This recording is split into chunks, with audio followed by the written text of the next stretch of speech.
मुझे उनसे बिल्कुल भी उम्मीद नहीं थी।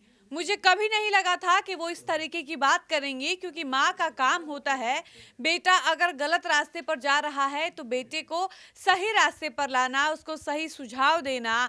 लेकिन यहाँ तो उनकी माँ ने ऐसा बयान दिया है कि मेरे लिए वो बहुत अनएक्सपेक्टेड था और मैंने कभी नहीं सोचा था कि उनकी माता जी इस तरीके की बात करेंगी। ये कहना है ज्योति सिंह के पिता का, जिनसे ये पूछा गया कि पवन सिंह की मां ने हाल ही में अपनी बहू यानी आपकी बेटी ज्योति सिंह के लिए बयान दिया है कि ज्योति सिंह पैसा के लिए आई थी और पैसा लेकर भाग गई। इस पर आपका क्या कहना है? तब ज्योति सिंह के पिता ने कहा कि देखिए, मेरे लिए बड़ी निराशाजनक बात थी। मैंने कभी नहीं सोचा था कि पवन सिंह की मां मेरी बेटी के लिए ऐसा कहेंगी।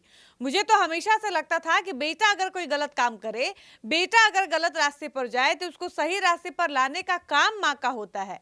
लेकिन यहाँ तो माँ ही अपनी बहू के लिए इस तरीके का बयान दे रही है, तो बेटा से भला क्या उम्मीद किया जाए। इसके अलावा आपको बता दें कि ज्योति सिंह का कल जन्मदिन था और कल ज्योति सिंह अपने जन्मदिन के अवसर पर तारा चंडी जाकर दर्शन करती हैं। मतलब रोहतास के क्षेत्र में वो घूमती हैं, काराकाट जाती हैं। इस दौरान कई मीडिया कर्मियों से उनकी बातचीत होती है और बातचीत के क्रम में उनके पिताजी से जब एक मीडिया कर्मी सवाल करता है कि आज आपकी बेटी अपना जन्मदिन मना रही है और बीते 2 दिन पहले यानी 5 जनवरी को आपके दामाद यानी पवन सिंह लखनऊ में धूमधाम से बर्थडे सेलिब्रेट करते हैं, बड़े बड़े लोग वहां मौजूद रहते हैं, उनके पुराने सास ससुर आते हैं, लेकिन आप लोग कहीं दूर दूर तक नजर नहीं आते। इसके पीछे की आखिर वजह क्या रही होगी? इसके जवाब में ज्योति के पिताजी ने कहा कि देखिए, हम लोगों को बुलाया ही नहीं गया था।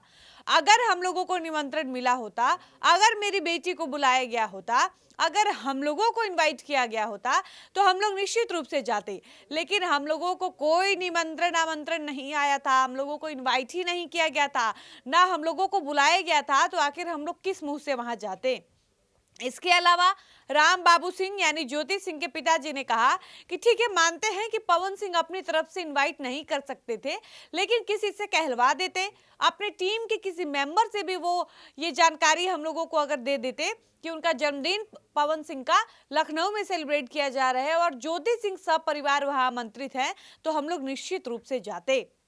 इसके अलावा जब मीडिया कर्मी ने ये सवाल पूछा कि भले ही पवन सिंह ने नहीं बुलाया, लेकिन ज्योति सिंह पत्नी थी, कायदे से ज्योति सिंह को अपने पति के बर्थडे सेलिब्रेशन में जाना चाहिए था, ज्योति सिंह क्यों नहीं गई? इसके जवाब में भी ज्योति के पिता ने कहा कि देखिए, स्वाभिमान से बढ़कर कुछ भी नहीं होता। अगर पवन सिंह को हम लोगों को बुलाना उचित नहीं लगा, अपने पुराने सास ससुर को बुलाना उचित लगा, उनको इज्जत देना उचित लगा, तो उनके लिए यही ठीक है। इसके बाद जब उनसे कहा गया कि पवन सिंह तो आज भी अपनी पहली पत्नी को याद करके भावुक हो जाते हैं, रोने लगते हैं, अपने जन्मदिन के दौरान भी वो रोने लगे। इस पर ज्योति के पिता ने कहा कि देखिए, वो एक्टर हैं और उनके एक्टिंग जो है उनके रग रग में है, यानी वो रोने का एक्टिंग कर रहे थे, असल में अपनी पत्नी को याद करके वो नहीं रो रहे थे।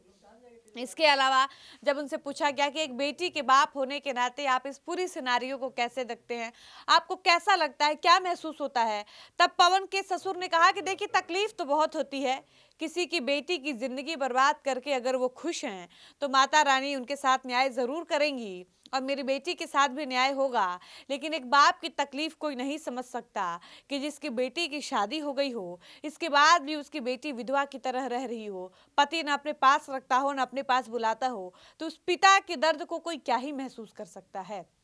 इस तरीके की तमाम बातें ज्योति के पिता ने कहा है। इसके अलावा और भी बातें हैं जो ज्योति सिंह और उनके पिता ने कही है, जो हम आपको दूसरी वीडियो में विस्तार से बताएंगे। लेकिन तब तक मुझे इजाजत दीजिए। धन्यवाद। 26 वर्षों में 17,000 से अधिक डॉक्टर बना चुका बिहार एवं झारखंड के छात्रों के बीच विश्वसनीय संस्थान गोल